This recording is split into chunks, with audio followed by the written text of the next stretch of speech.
Hi good morning beautiful subscribers, welcome back to our channel Siri vlogs. ఈరోజు first day మా పెద్దోడికి school opening అయిపోయింది అనమాట. పెద్దోడు స్కూల్కి అయితే ఈరోజు ఫస్ట్ డే వెళ్ళిపోతున్నాడు. చూపిస్తాను,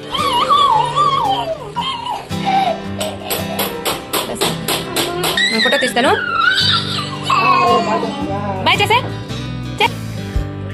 బాయ్ కరే. అలాగే ఈరోజు ఊరు నుండి అయితే మా వాళ్ళు వస్తున్నారు అందరూ. అదే హడావిడిలో ఉన్నాను, వంట ఇవన్నీ చేయాలి, ఇంకా అన్ని పనులు ఉన్నాయన్నమాట. అక్కడక్కడే అది బాక్స్ కట్టి పంపించేశాను. ఇంకా వాళ్ళు వస్తారు 11-12 గంటలకైతే బండి దిగుతారనమాట. తమిళనాడు తిరగడానికి అలా చూడడానికి అయితే వస్తున్నారు. ఈ వారం మొత్తం ఫుల్గా వాళ్ళతోనే బిజీగా అయిపోతారనమాట. ఏ లాగ్స్ తీయలేను. ఎలా ఉంటుంది, మేము ఎక్కడెక్కడికి వెళ్తాం అన్నీ కూడా మీకు షేర్ చేసుకుంటాను. వీలైనంత వరకు నాకు వీలైనంత వరకు వీడియో తీయడానికి ట్రై చేస్తాను. ఒకవేళ తీస్తే కంపల్సరీగా మీతో షేర్ చేసుకుంటాను. వాళ్ళు వచ్చాక చూపిస్తాను. రైల్వే స్టేషన్కి వెళ్తాను, చూపిస్తాను. అయితే నడుచుకొని వెళ్తున్నాను దగ్గరికి. నడుచుకుని మా చిన్నోడు పట్టుకుని వెళ్తున్నాను. మా పెద్దోడు స్కూల్కి వెళ్ళిపోయాడు కదా, తీసుకుని వెళ్తున్నాను. నేను వెళ్ళేటప్పుడు కదా వచ్చేస్తారు.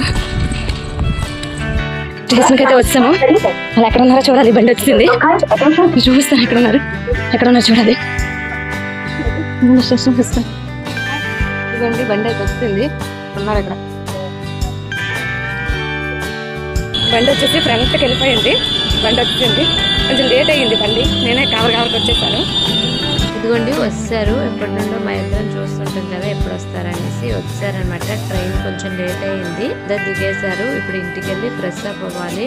మా చిన్నోడైతే అందరూ చూసి ఏడిపోయింది. ఇంటికి అయితే వచ్చేసాము. నేనైతే వంట చేసేసాను. ఇంకా పిల్లలు వచ్చారు కదా, ఇంకా హడావిడిని ఇంకా బట్టలన్నీ తీస్తున్నారు. ఏమేమి తీసుకొచ్చారో అవన్నీ తీస్తున్నారనమాట. మామిడి పళ్ళు, మామిడి కాయలు, అదే ఊరగాయ ఇవన్నీ తీసుకొచ్చారు. మా చెల్లి కూడా తీసుకొచ్చింది అనమాట. ఇవ్వండి అవన్నీ సర్దేశాక పనసపండు కొనుంటాం అనమాట. పనసపండు ఇక్కడ కోస్తున్నారు వీళ్ళు. ఇంకా స్నానం కూడా చేయలేదు.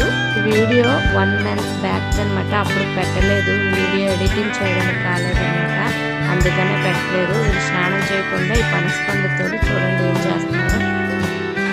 ఇవ్వండి పిల్లకాయలు అందరూ చూస్తున్నారు. టైం వచ్చేసి 12 అయిపోయింది. ఇదేమో ఈ పనసపండుతోని కుస్తీలు పడుతున్నారు. వచ్చిన వెంటనే స్నానం చేయకుండా. పనసపండు కోసేసి అన్ని చేసి స్నానానికి అయితే వెళ్ళిపోయారు. పిల్లలందరూ స్నానం చేస్తే వాళ్ళందరికీ భోజనాలు అయితే పెట్టేశాను. మా చిన్నోడు ఏడుస్తున్నాడు. మా అత్త అయితే అవన్నీ క్లీన్ చేసేసింది అనమాట. ఆ తర్వాత భోజనం అందరూ చేసేసి రెస్ట్ తీసుకున్నారనమాట. ఆ రోజు ఈవినింగ్కి పార్క్ తీసుకొని వెళ్ళాను. పిల్లలు అయితే చాలా హ్యాపీగా ఆడుకున్నారు మంచిగా. అందులో వీళ్ళు ముగ్గురు కూడా చిన్నపిల్లలు అయిపోయారు. దీని మీద ఎక్కి తిరుగుతున్నారు. నాకైతే దాని మీద ఎక్కితే కళ్ళు తిరుగుతాయని నేను వీడియో తీసుకుంటున్నాను. ఇదిగోండి పిల్లలు మంచిగా ఎంజాయ్ చేసుకున్నారు. కాసేపు పిల్లలందరూ చక్కగా ఆడుకున్న తర్వాత ఇంటికైతే వెళ్ళిపోయాం. తర్వాత రోజు ఎక్కడికి వెళ్ళామనేది తర్వాత వీడియో